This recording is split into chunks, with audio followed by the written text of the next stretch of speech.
This is Bringing the Darkness to the Light with Catherine Nadal, professional psychic medium. Today's guest is Vinny Appice. He is an American drummer best known for his work with bands Dio, Black Sabbath, and Heaven and Hell. It's a pleasure to have you on. Oh, thanks for having me, Catherine. And you said the name right. I appreciate that. Oh, wow, yeah. You know, I have to say, I am a big fan of you. I'm a big fan of all the bands that you've been involved in. I actually met you probably about 2 years ago. Oh, really? You were doing a live event, and it was in Massachusetts, and it was one of those where you get to meet the artists. Oh, the signing kind of thing. Yeah. Oh, The my horror. God. Oh, yes. Yeah. I really I like enjoyed. doing those. Yeah, I really enjoyed meeting you, and now having the chance to speak with you and to promote what you're being promoted. This is really great. I just want to let the audience know that Rhino presents Breaking Out of Heaven 2007 to 2009, a new collection focusing on the final chapter of Ronnie James Dio, celebrated 10-year with members of Black Sabbath, reuniting Tony Iommi, Geezer Butler, and Vinny Appice. Under the name Heaven and Hell, the band returned to the stage and studio decades after their original run for an unexpected second act. This is being released March 27th, and it's available. It is a 4-CD Blu-ray and 7 LP box set. And it is amazing. I've looked at all this, and it's really, really an incredible gift, but also something someone would want to own themselves. Oh, yeah. And I just got my package in the mail, and looking through it, it's an amazing box set. And not only do you get all the albums and the live cuts, they're all albums, vinyls.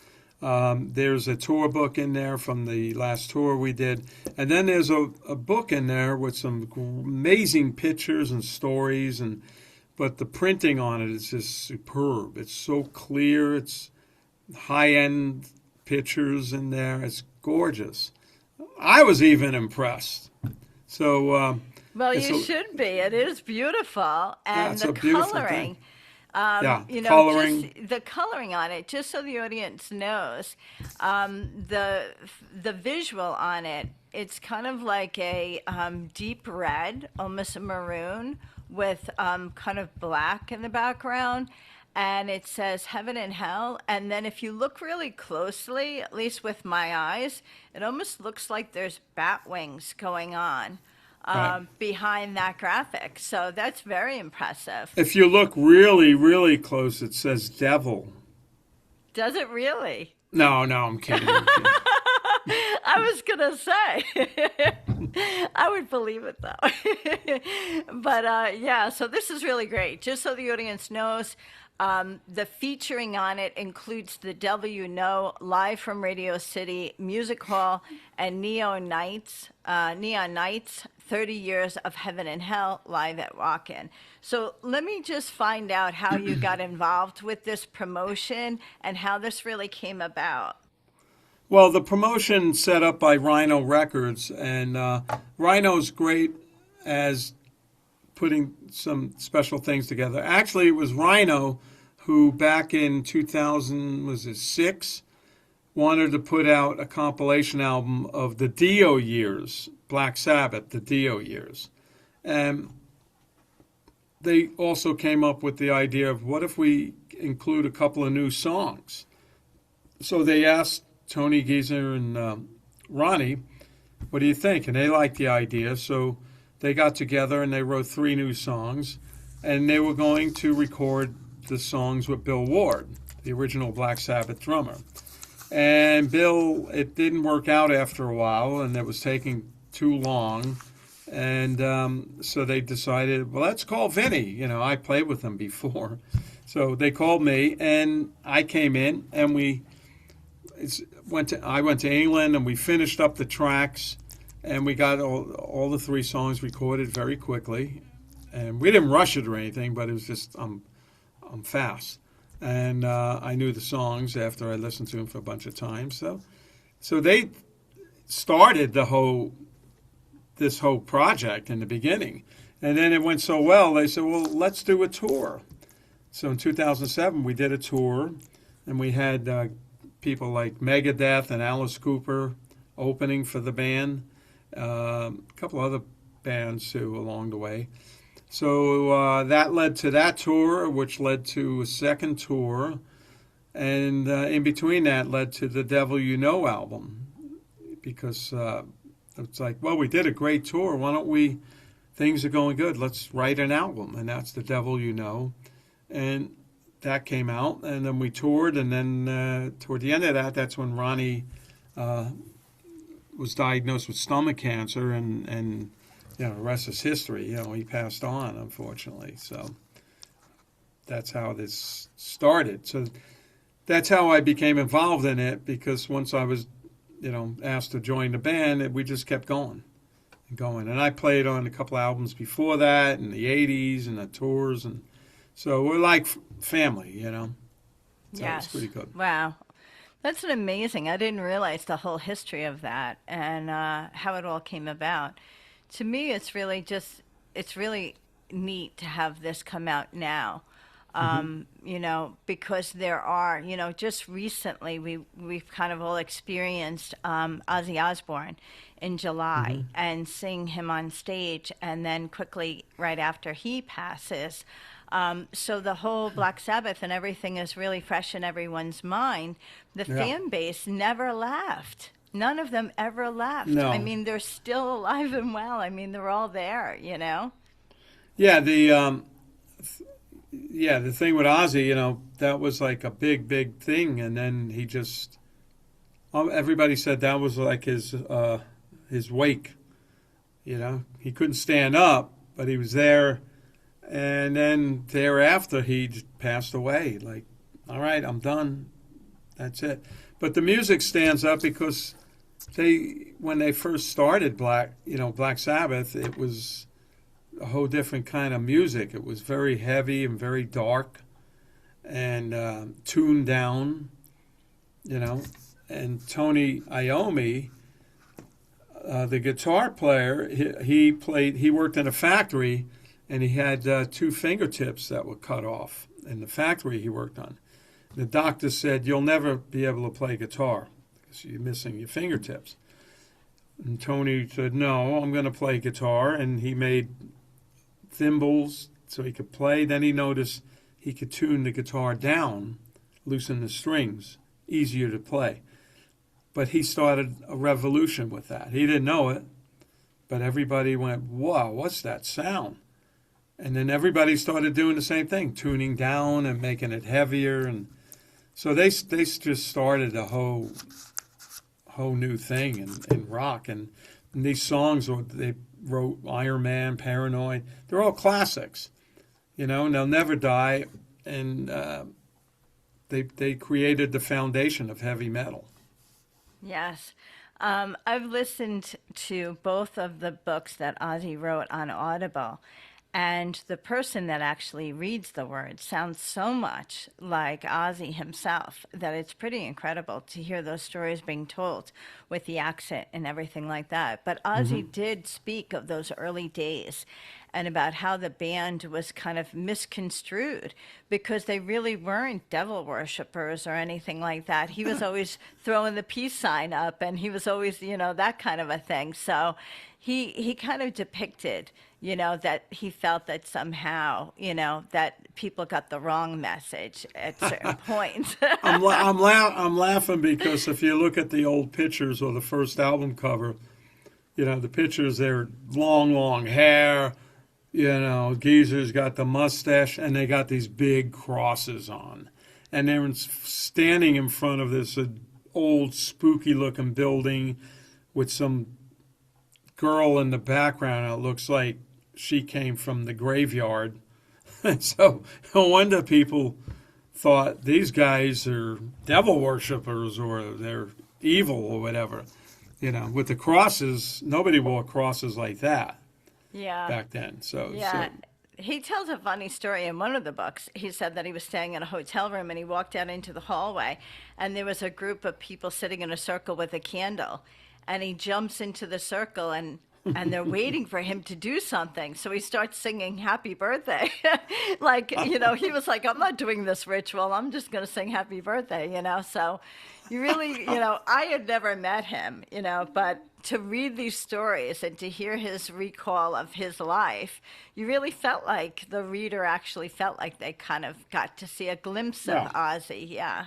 Oh yeah, he was pretty wild and pretty crazy. So, and his name too, Ozzy. Even the Yes. names on the first record. When I was a kid, I remember seeing the names. I went, Ozzy Osbourne, what's that? And Geezer Butler, what's Geezer? And then Tony Iommi, the last name, the way it's spelled, Iommi, that's kind of spooky. And then Bill Ward, which was a regular name. So they were kind of, freaky back then. Yes. I had come across something, I didn't know, but your early days, almost your initiation into music, was with the help of John Lennon. Yes, and I was 16 years old. Our manager was the Record Plant Studios in New York City. And we used to have a rehearsal room in the record plant in Manhattan. And it was a big band, 4 horn players, a keyboard player, 9-piece. And we used to rehearse there a lot, like probably 4 times a week we'd rehearse. So we were always there, which was a great hangout. And then our friend Jimmy Iovine was producing John Lennon. He's the one that got us into this management deal. They were doing whatever gets you through the night. So Jimmy called us up and said, can you guys come down and do hand claps? Sure. We come downstairs. We walk in the studio, and there's John Lennon. We go, oh, my God, it's John Lennon. And I was 16 years old, 16 and a half, whatever. But I was really young, and I'm freaking out. And we put the headphones on, starts talking to you, telling you what he wants. And you've heard his voice so much that it's like, wow. So we were cool. We weren't fanboys. We just met him, and everything was good. We went back up to our room, freaking out. And then a couple of days later, John comes in our rehearsal room and watches us play. It was a good band. We played kind of, what rock with horns, like not Blood, Sweat, and Tears or Chicago, a little heavier than that. And John liked the band. So he used to come up and hang out with us all the time. And then he asked us to do, he was doing some videos of his songs, Stand By Me and all these songs. He asked us to do that, and we did the videos at the record plant. And then he produced the singer. She was the owner's wife of the record plant. He was the producer, and we worked with him as a producer. And then he asked us to do a live show at the New York Hilton show. So we did the show at New York Hilton, Black Tie Affair, and we played Imagine, Slippin' and a Slidin', and Stand By Me. And it was just amazing. And then I found out that was his last live performance. And I'm thinking, me, a kid from Brooklyn, I'm 16 years old, maybe by then I was 17, played his last show? Oh, my God. I was freaked out. So yeah, I got to work with John and hang out, and an amazing start of a career, Absolutely. And there's been so much documented kind of on his work ethics and how he would be with people when he was working. And the way you kind of described that he took a personal interest and came back to you guys, that's like, it matches everything I've heard about him. Yeah. There were talk that he was thinking of using us on his next tour. Because we had horns, we had everything he liked, And but then it didn't happen, so I don't know what happened. But and then later on, that's when he passed. Wow. So what was the time frame from when he was killed to when you were doing that last concert? We did the last concert in '75, so I think he was killed in what was it, 80? I think it was 1980. Yeah. 1980, yeah. Because I was with Sabbath when I heard the news. I went, holy shit. So how did you get into Sabbath? Was that your first big band? Yeah, it's the first big band, and I was in L.A. playing with my local band, Axis. Actually, I played with Rick Derringer before, and then we broke up and we formed this band, Axis, and we got a record deal on RCA Records. So we were, playing some gigs and doing a little touring. We didn't have good management or anything, and then I got a call one day, actually. Backing up, the first call was from Sharon Osbourne saying, "We're putting a band together with Ozzy, and we heard about you. Would fly you to England and go hang out with Ozzy, see how it goes." And I was young. I was like 20 years old, 19. I'd never been out of the States, so I'm thinking, England? Where's England? Oh, my God. And Ozzy, isn't Ozzy crazy? So I asked my brother Carmine, I said, I got this offer to go play with Ozzy. But isn't he crazy? And my brother confirmed it. He said, "Oh, yeah, he's pretty nuts," because he knows Ozzy from the back in the late 70s, early 70s or mid 70s or something. So I don't know if I want to do that. Back then Ozzy was pretty nuts. He was drinking. And I never really did that stuff. I was pretty straight. And then I turned it down. And then later on, I got a call probably a month or two later from Sabbath. And they said, "We're in town. Bill Ward left the Heaven and Hell tour. We're looking for a drummer. We only got a couple of days to rehearse. And we heard about you.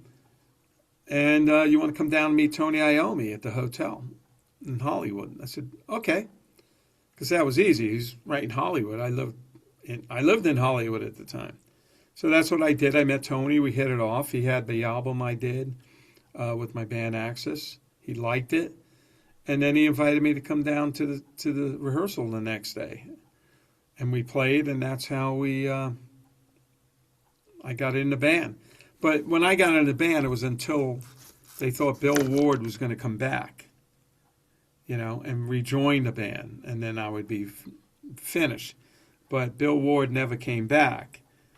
And I continued with the band, and then we wound up going in the studio for one song for the movie Heavy Metal, and that was the Mob Rules, the song. We put it together.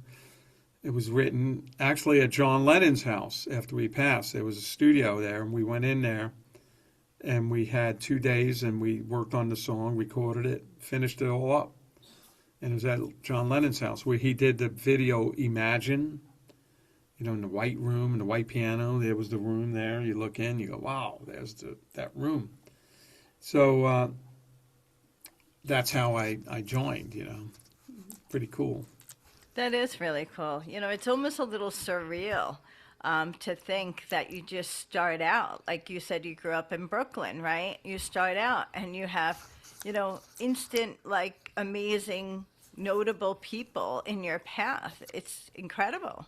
Well, the record plant was perfect place for meeting and networking people back then. There was no internet, So at the record plant studios, obviously we met John Lennon. That led to doing work with him. I met Rick Derringer in there, and he was telling me he's putting a band together. He liked the tracks we did, that we had demos in the record plant studios, and he was going to call me, play the drums with him. Okay, so 6 months later he calls, and I wind up joining a band with Rick called Derringer. Did 3 albums, did a lot of touring. We opened for Aerosmith, Boston, played with a whole bunch of bands. So it was a great place to meet people, and that was back in 75. And I remember looking out, we parked our car, this is in Manhattan, in the record plant we had across the street. And we see Bruce Springsteen walking with his guitar on his back, but he was nobody.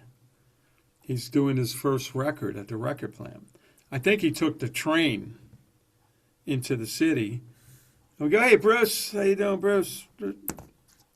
Not thinking, there's Bruce Springsteen becoming a mega star, So it was quite a place, and we were lucky to have gotten that spot in time and to be there and meet all these people. And one thing led to another. That's what we got to do in the music business anyway. Got to meet people and network. Absolutely. But I also think that your talent is really what got you to where you're at. I mean, Well, thank you. Yeah, you got to play. You have to have it. You have to have it. Yeah, if you weren't very good, it would be a little harder to do stuff. But when you're good, people go, "Oh, he's a good drummer, man." Like Rick Derringer, man. I like what I heard. Okay, cool. I'm with you. You know. Wow. So after those bands, how did you move on? What did you move on into? After Sabbath, we joined Sabbath, and then we were together for about a year and a half. We did an album called 2 years, maybe, Mob Rules. We did the album Mob Rules, and then that did real well. We toured on that. And then they weren't getting along. Ronnie wanted to do his own band, Ronnie James Dio. He had a record deal in place.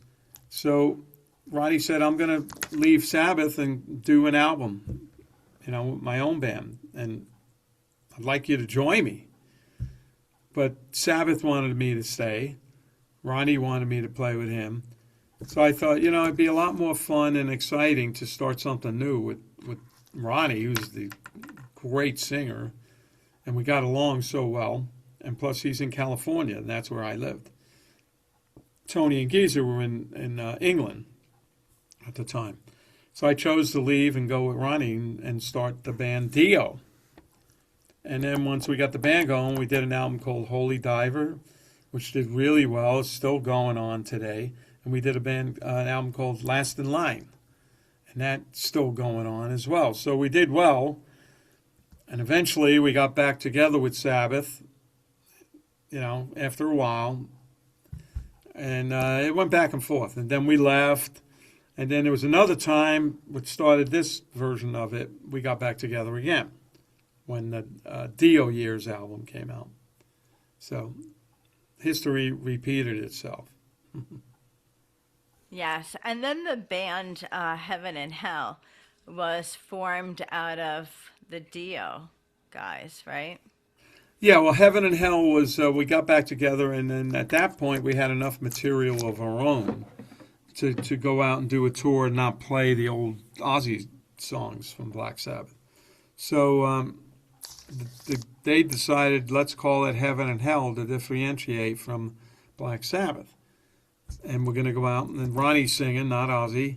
So it's a shoot off of Black Sabbath. And that's why the name came about. That was the name of the song on the Heaven and Hell album and the title of the album. So that's what we did. And then same thing, we did 4 songs for that Dio Years. Hey, why don't we tour? Okay, we toured, then let's do another album. We did The Devil You Know, and then we did some touring with that. And things were going good. We would have probably kept going, but then that's when Ronnie got ill. Yes, yeah. When you mentioned Dio, I mean, that's one of my favorite bands. And when you just hear a couple of notes of a Dio song, you automatically know that's a Dio song. Oh, and, yeah. It's just so classic. It's just iconic, classic. And even watching the old videos of him, there's one, I could still see it, where he's actually standing on top of a rooftop, and it looks like it's in a city. And he's like singing off the rooftop, and it's just incredible. You just don't see stuff like that anymore. He was so loud they had to stop the airplanes from going over. No, I'm kidding. I almost believe you. That was in London. And that Where was he did the video, right? Where he did the video, Yeah. and the song was called Rainbow in the Dark. So Yes. that was a Yes, good video. absolutely. I could still see his outfit. He had like high heels. Yeah, that was on back in the and- 80s. Man. Exactly. You look at it now, you go, oh, shit. Oh, wow. I love it. Oh, it'll never be old for me. So I want to start talking about some of the music that's on this incredible 4 CD Blu-ray and 7 LP box set, which is coming out, available March 27th. The first song we're going to discuss is called Neon Nights. Tell me about that song. That song's interesting because that came out on the Black Sabbath Heaven and Hell album, 1980. And when Black Sabbath called me to join the to, come down and play with them, audition, I heard that song on the radio like a week before. And it was the new Black Sabbath with a new singer, Ronnie James Dio. And I thought, wow, that sounds great. Dio kicks ass. So when I went down to play with them, they said, what song you want to play? And I wasn't a Sabbath fan, so I didn't know all the songs and good enough to play them. They go, what do you want to play? I said, well, why don't we play Neon Nights? Because I knew the song had that quick tempo, and then it went all the way, and there was only one break before the guitar solo. So I thought, let's play that. I probably won't mess it up. So you just hang and then come back in as a guitar solo and go out. So that's the first song we ever played together. And ironically, it was the last song we ever played together. Years later, we played Atlantic City in New Jersey, and that song at that point in the time was at Encore. So it was the first song I played with Ronnie, the last song I played with Ronnie, over 40 years, like, difference. So pretty weird. Wow, that is incredible.